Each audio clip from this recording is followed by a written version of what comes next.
Hey everyone, Cooper here, host of the fine podcast you're listening to.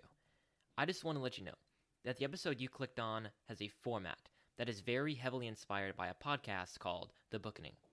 To be clear, our thoughts and opinions in this episode are our own, but the format is very similar to this podcast. I just wanted to give you a heads up and give credit where it is due.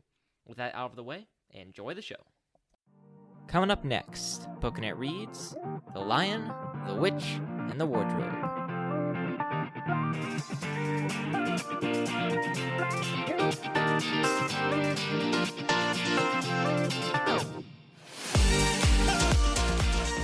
Hey everyone, and welcome back to Booking It. I'm, of course, your humble and eloquent host, Mr. Cooper Cobbs, and joining me today is my very good friend, Mr. Isaiah Reyesky. Hello. How you doing, sir? I'm pretty good. How about you? Doing good. It seems like we're back in the stage where Isaiah and Tanner refuse to be on the same episode, but we'll get over the hump eventually. Don't worry about it, guys.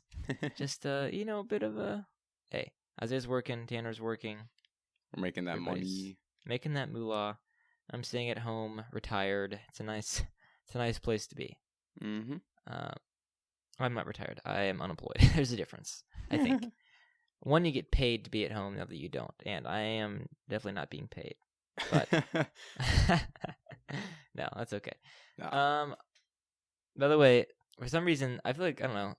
Well, I'll say it. My bed broke the other day when I was reading. And wait. Yeah, so it was like bed broke? Yes. So it was like 10 o'clock at night, right? And I'm leaning back against my bed frame, and I'm just leaning back and I'm, reading, and it's all fun and enjoyable. And then all of a sudden, the corner closest to me where I'm sitting, the upper right corner just falls through. Nice. So the metal bracket basically just tore through the wood that was holding the not sharp end of the metal bracket just fell through. Anyway, I broke my bed, and I'm just sleeping on a box spring and mattress right now. So it's kind of weird when your head is lower than your nightstand. And it is kind of cool, but no, I'm kidding. It's not fun for reading because you can't read in your bed anymore. But that's true. When are you gonna get a new one or fix it? I don't know.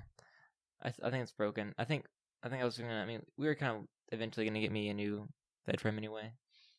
Mine's kind of old, so I don't know. But it's okay. But still. Yeah, all it is it's a bit harder for old man Cooper to get out of bed in the morning because my legs are closer to the ground. Old man Cooper. Old man Cooper. Oh, man. Oh, well, anything you want to say on Magician's Nephew before we move on to Lion, the Witch, and the Wardrobe you weren't on? I think it's a good book. I like it. It's not like my favorite one out of them, but it's definitely close. It's one of the top books, but I wouldn't say it's my favorite book out of all. Me and Tanner were discussing if we thought that it was one of the best prequels ever written, or just I heard generally. Oh, that's right. You listen to that. Isaiah listens to the episode. That's right. Good grief. Well, I edit, but yes. That's right. Yes. How do you feel about that? Do you like it? Editing? No, we know where you stand on that. Do you think that is the best prequel? Or do you think that Star Wars is the better? I'm kidding. That's a joke. Probably this. Yeah. Yeah, I would probably say this, yeah. Yeah. Any other prequels that come close in your mind? Honestly, I can't think of any other prequels, at all. Yeah. So, no. It's true. I mean, would The Hobbit be? Hobbit's not a prequel. It came out first. Technically. It came out first. It's a prelude. It didn't come out. It came out first. It came out first. I totally knew that. If you look at books, it says, The Enchanting Prelude to. So yeah. Huh. Okay. Well, I'm glad we're in agreement, Isaiah, because today, good transition here. We're talking about maybe the best kids book, not just the best prequel, but maybe the best kids book of all time. Now, I think we stated last time, it's not going to be like our favorite Narnia book, but I am somewhat enough of a originalist that if you were to ask me, make your list of top kids books, and you can only include one Narnia book, I would probably include this one. Probably, yeah. It's the most known and all that. Yeah, just tradition's sake. It's maybe one of the other ones might be more fun, but hey, I think this one is going to be like I like Rogue One better than most Star Wars movies, but if you asked me to like put a list of movies where you can only keep one, I would put Empire Strikes Back instead of Rogue One, right? Agreed, yeah. And that's kind of the same thing here. It's like, yeah, I think that Silverchair and might be more fun, but I think that Lion, the Witch, and the Wardrobe, if you have to put on a list, it comes ahead. And I mean, seriously, like I was thinking, like what other kids' books could match? I mean, you got Charlotte's Web, I think. There's another good one. You've never read Charlotte's Web, have you, Isaiah? Is that true? I have. Okay. However long ago that was. I don't know. It was a couple of years ago. Yeah. Any other kids' books though that you want to put up here with? Oh jeez. Like... I don't know. I mean, I've read so many books that I can't really remember. Like I like a lot of books and I've read a ton of books, but like there are too many for me to remember like a specific one that I want to. Yeah, put up sure. There. I mean, I think that as an adult, and hopefully I have kids, I think this will be one of the first books that I read aloud for sure to them. Mm-hmm. So that's kind of how I think it. But anyway, before we dive into talking about specifically, any like expectations that you brought to this or specific baggage that you want to talk about? I guess kind of summarize what you thought your expectations were going to be, kind of based on the episode that we did together a couple times ago. I don't know. I would just say my expectations for it were that I would like it and that it'd be a good book and one of the better ones in the series because it is. Yeah, and baggage. I mean, my baggage is the same for like all of them. So like, not my baggage is the same for all. What I mean is, I already said my baggage basically in the prelude, whatever episode that was, whatever that one is called, the one before we actually started the series. Yeah, we called it prelude. Yes, that I already kind of said my baggage there. So gotcha. Yeah. So you thought it was gonna be one of the better books then? It's always one of your favorites as a kid. Mm-hmm. Yes. Okay. Cool. Yeah, and I have to say that, like, coming back to this, I expected it to not be one of my favorites, kind of for the reasons that we talked about just a second ago. Like, I knew it's a classic. It's awesome. It's an awesome book. But I was expecting myself to enjoy the other kind of more fun side books. I was expecting myself to enjoy those more. But when I read it, I was like, you know what? This is I think that I liked it better than Magician's Nephew for whatever reason, which I was not expecting. So I was kind of pleasantly surprised at how much I really enjoyed The Lion, the Witch, and the Wardrobe. That's pretty cool. Not just because of nostalgia, but just because, I took it on its own terms. And it is a very good book. So any other opening thoughts do you like to give? Good book. Definitely would recommend it to everyone to read. And you don't need to read the other books if you don't want to read to. Like this one, you could just read by itself and understand what's happening and get it. Yeah, that's true. It's true. Anything you want to say about like the writing style of Mr. C.S. Lewis? He does a great job of world building and describing the world, like just describing everything and making it feel like you're actually there seeing it. Mm-hmm. Yeah, that's about all I got. I mean, there's a reason that this is called Narnia, the Chronicles of Narnia. It's because Narnia is very important. It's one of the most important characters to the story, and I think it's really a place, not a character. Isaiah, I'm being metaphorical. Well, you should have told me that before you did it. Do you mean to warn you every time I use like a fancy every word single time? Okay. I'm kidding. Oh man, the other day I used the word incompetent in front of my sister, not to describe her. I was about to say, not to describe her. And she didn't know what it meant. So anyway, you're right. I should warn people before I use big words. You should. I apologize sincerely. Yeah, come on, Cooper. Sincere means that I really should have done better. Isaiah. So, anyway, Lion, the Witch, Wardrobe. Yeah, my other thoughts. Like I said, I really loved it. I did find the world building to be better. I mean, people like to make fun of. I think me and Tanner talked about this last time. Yeah, the reality that Father Christmas shows up, or Santa Claus, essentially, right? I mean, how do you feel like that detracts from the world building? Like, does it bother you, or? I don't think it really bothers me or anything. I don't really see a problem with it. I thought it was just another part of the story and adds to it and just gives it more depth. Yeah, and my feelings for this, like, I don't think it really adds or subtracts in any way. I think it's kind of neutral, but I do like the always winter, never Christmas Like, I think that perfectly sums up the feeling of Narnia. And so, if Never Christmas means you have to have Santa Claus show up at some point in the story, then I'm fine with that. And I actually like the way here. I'm gonna go ahead and read it. How he describes Santa Claus here. This is a paragraph on page 106 of my book. It was a sledge, and it was reindeer with bells in their harness, but they were far bigger than the witch's reindeer, and they were not white but brown. And on the sledge sat a person whom everyone knew the moment they set eyes on him. He was a huge man in a bright robe, bright as holly berries, with a hood that had fur inside it, and a great white beard that fell like a foamy waterfall over his chest. Everyone knew him because, although you see people of his sort only in Narnia, you see pictures of them, and hear them talked about even in our world, the world on this side of the wardrobe door. But when you really see them in Narnia, it is rather quite different. Some of the pictures of Father Christmas in our world make him look only funny and jolly. But now that the children actually stood looking at him, they didn't find it quite like that. He was so big and so glad and so real that they all became quite still. They felt very glad, but also solemn. So I like that idea. I like the idea that Father Christmas isn't just this commercial icon that's on Coca-Cola glasses, but he's real and adds like weight to who he is. I don't know. That's funny. I like it. Not funny. It's good. I like it. So cool. By the way, I'm just gonna have random thoughts, and I'm just gonna spew them into the microphone when they pop into my head. Here's a random thought: The Lion, the Witch, and the Wardrobe is an awesome title, and it is. Like, rarely. There are plenty of books we could name right now. They're just The Thing and The Thing. So like Pride and Prejudice, Sense and Sensibility, War and Peace. But rarely do you get like or even like a, like The King and the Queen or something like that, like The Thing and The Thing. But rarely, I feel, do you get a title with The Thing, and The Thing, and it's a good title. So The Lion, the Witch, and the Wardrobe is an excellent title. Maybe because it's just so classic at this point, but I really do feel like it's a good title. And so I feel like there have been there's other book. Do you remember that? Have you ever heard of that book? It's like the worm, the fork, and the. Have you heard of that? Hang on. You just say the worm, the fork. It's like YWRM. I don't know. So, yeah, I don't know. I'm going to pull it up. Let's see. Oh, The Fork, the Witch, and the Worm. Yep.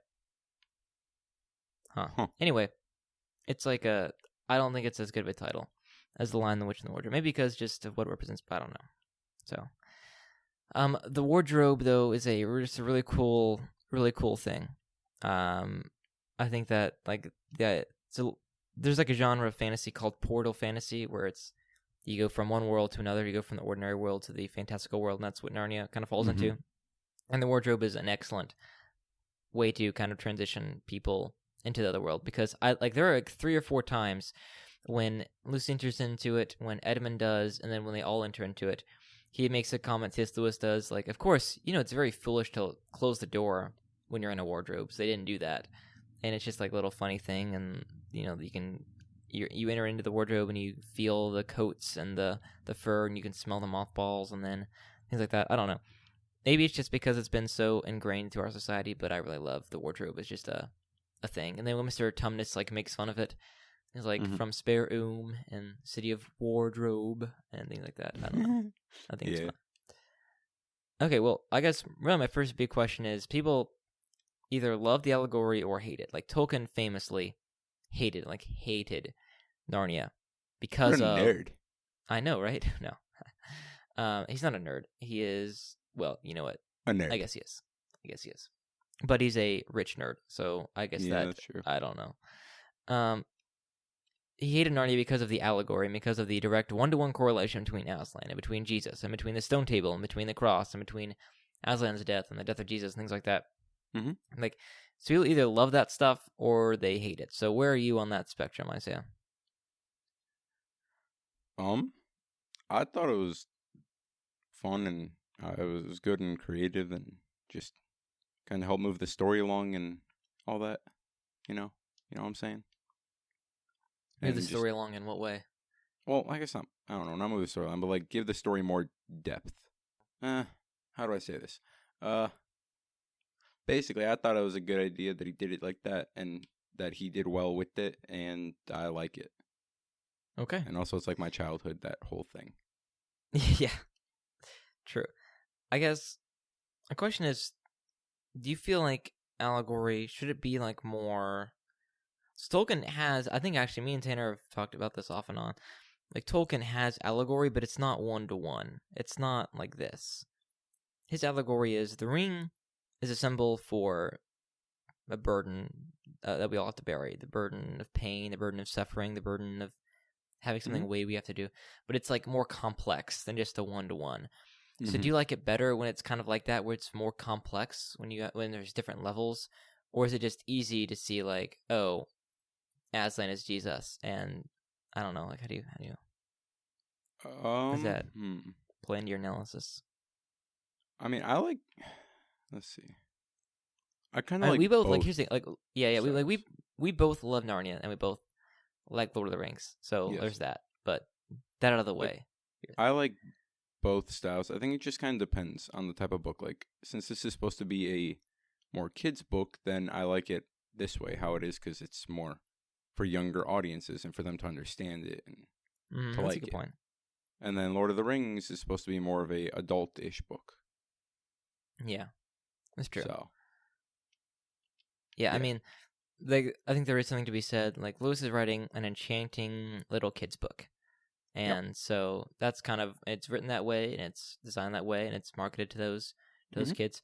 And Lord of the Rings is this fantasy epic. Like, it's this thing where everything is serious, and, you know, he's going to have complex themes and stuff going on. So that is a good argument. Like, Lewis is writing for kids, and it can be powerful, as we talked about. I mean, we both agree. It's powerful when Aslan comes back, I think, at least, and the Stone Table and things like that. And sometimes fiction can help you realize that. Like, I'm sure there are people out there who, for whatever reason, just when they read the Gospels or they read, you know, the death and resurrection of Christ, they lose their wonder of it. But then, like, reading something like this can help revive that, you know? And I think that's a good thing. I think that I agree. This can help us, like, arouse our wonder, like, once again, at what Christ has done. So there's that too. And like we said, we both like both kinds, if that makes sense. So we both enjoy the complexity of Lord of the Rings and The Lion, the Witch, and the Wardrobe's simple 1-to-1 correlation. It just so you're depends right. on It's what I'm feeling, like what I'm in the mood for at the time, and what type of book I want to read. Yeah, for sure. So I want to find this part because a thought that me and Tanner talked about last time, like Lewis understands the power of words and how, like, Aslan is such a excellent name for him, right? And there's this part where I'm about to read where Mr. Beaver says the words. I'll actually just go ahead and read it. So he'd add in a low whisper, "They say Aslan is on the move. Perhaps already landed." And now a very curious thing happened. None of the children knew who Aslan was any more than you do. But the moment the beaver had spoken these words, everyone felt quite different. Peter, where did I go? Oh, perhaps it, okay. Perhaps it has something, I am failing. What are you doing, man? Just read the book. Okay. These words, everyone felt quite different. Perhaps it has sometimes happened to you in a dream, that someone says something which you don't understand, but in the dream it feels as if it had some enormous meaning. Either a terrifying one, which turns the whole dream into a nightmare, or else a lovely meaning, too lovely to put into words, which makes the dream so beautiful that you remember it all your life, and are always wishing you could get into that dream again. It was like that now. At the name of Aslan, each one of the children felt something jump in its inside. Esmond felt a sensation of mysterious horror. Peter felt suddenly brave and adventurous. Susan felt as if some delicious smell or delightful strain of music had just floated by her. And Lucy got the feeling you have when you wake up in the morning, realize it is the beginning of holidays or the beginning of summer. And that's like awesome writing, but then you have to like think, the name Aslan has to communicate all of that. And it does. Like when you hear Aslan, even before you read the paragraph that I just read to you, I think at least some of those thoughts come into your mind. Like, who is Aslan? I don't know. He sounds pretty cool and things like that. So, yeah. I don't know. There's just a bunch of things in here that does that. He's really good at coming up with like catchy things that are deep and have a lot of weight too. Like we talked about earlier, the Always Winter Never Christmas. Like that's not the winter you feel when you got rosy cheeks and you're in your coat and you go in Christmas shopping. That's the winter when all the crops are dead and there's no hope. That's that kind of winter. And then there's the Aslan is on the move, and it fills you with hope, and it fills you with wonder and excitement at what's to come, and then there are things like that. So just all over the book. Excellent. Excellent. Mm-hmm. Oh, Excellent. Yeah. 7 lampposts out of 7. Aslan is just awesome himself anyway, so, you know. True. He's a boss. By the way, I feel like there's a discontinuity. Does Aslan stand up, or is he on 4 paws? Oh, boy. What? Okay, Yes. so what kind of book do you have? Do you know? Kind of book, A copy of this. small one that you read? I don't know. Okay, I have an illustration in mine. It's when Aslan is talking to the White Witch, and they're like trying to negotiate about Edmund. Mm-hmm. He's standing up on his paws, his behind paws, and his front paws are clasped behind his back. I don't remember any pictures in mine, but I also could just not remember them. Okay, that's okay. But yeah, but then later on, like the girls write on him and things. So I don't know. That's a good point. Yeah. In the movies, he's always on 4 paws. Yeah. Which I think is kind of makes sense. Personally better. And yeah, he's a lion. He's more noble that way. So yeah. I don't know. Well, it would be kind of weird if a lion just walked around on its hind legs. Yeah.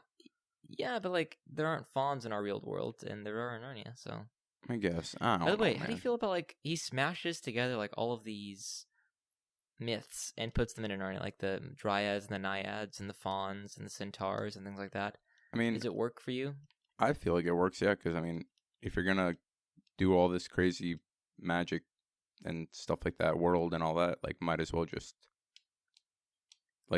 not might as well, but I feel like it just fits better if you add more stuff to it too, like not just if you have all those like mystical stuff that you read or hear about like from other things, then it just works better together if you have it all there, I think. Yeah, I mean, I think for both of us, this was like our introduction to Naiad and Dryad. Like we not magic. Oh yes, but like the more mythology stuff behind it. Like we hadn't read any Greek myths or any fairy tales that had these stuff in it. So that is true. That makes sense for us. I don't know if it would have been different had we encountered the other things first and then returned to Narnia, or it came to Narnia for the first time after having studied the Greek myths and the mythologies and things like that. But I think it works, at least on its own terms, for sure. Mm-hmm. So yeah, it works, and it definitely got me interested in that whole mystical, magical world realm fantasy book thing. Yes, mystical realm fantasy book thing. Yes, exactly. Yes. Anything you want to say about the White Witch? She a scary villain, Isaiah? She's evil. She bad. She is evil. She bad. Yep. Anything else you want to say? About the complex literary character that is the White Witch. She do bad things. I don't know. I thought she was a good villain. Kind of was more like my introduction to all this stuff. Yeah. Considering I read it for the first time when I don't even know how young I was. I was young. Actually, I take that back. What am I saying? My introduction to all this like superhero villain type thing and all that was Marvel, because I watched Avengers 1 when it came out in theaters and I was like 5. But that's right. She would have been like 6 or 7. You would have been 7. 6. Came out in 2012, came out right? in 20. Oh, you're right. 6. Yes. I forget. I was born in 05. You're born in 06. 2012. Because I'm 1 year older than you. That's a lot. Like a week and a half. 2.5 weeks. Not even. Yeah. Anyway. Yeah. Yeah, the White Witch is scary. Turning people into stone is scary. Edmund, my man. I mean, I related to Edmund. You know, like being a jerk to your kids this time around, or to your siblings. Being a jerk to your siblings, you know, really relatable stuff. Yeah. Especially when you have younger siblings and younger sisters, especially as me and Isaiah do, you know. So I'm sure Isaiah was convicted and repented and went and apologized to his sister Becky after all the terrible things that he had done to her, and apologized for not playing Barbie when they were 7, and apologized for being snarky about stuff like that. Wink, wink, wink.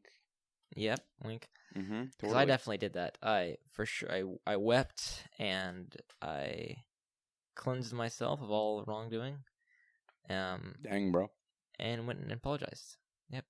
And then I entered the magical wardrobe and came to Narnia. So, well, I guess it's going to be a shorter episode. Do you have anything else to say about Lion, the Witch, and the Wardrobe? Really good book. Yeah. Yep. A good final battle Once scene. a king or queen of Narnia, always... Oh, yeah, it does have a good final battle. Once a king or queen in Narnia, always a king or queen in Narnia. I think this is one of those books, though, where like it's just almost perfect. It's firing on all cylinders. The writing is good. The storytelling is good. I don't know. To me, it's almost perfect as a kid's book can get. Like that in Charlotte's Web. So that's my take, but whatever. Whatever that's worth. It was good. That's what I got. Cool. This is donor shoutouts. If you want a donor shoutout, listener, you would go to patreon.com/bookinit. The link is in the description. You would support us for $5 a month or more, and we'll give you a personal shout out here on the show.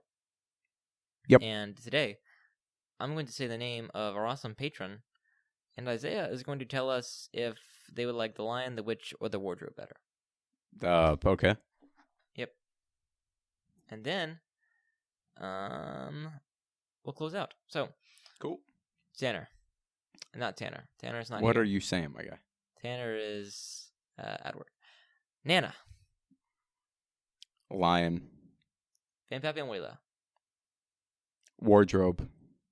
Your grandparents, Mike and Sylvia. Let's go Lion. Your parents, Mike and Laura. Lion. Your aunt and uncle, Jenny and Sam. Wardrobe.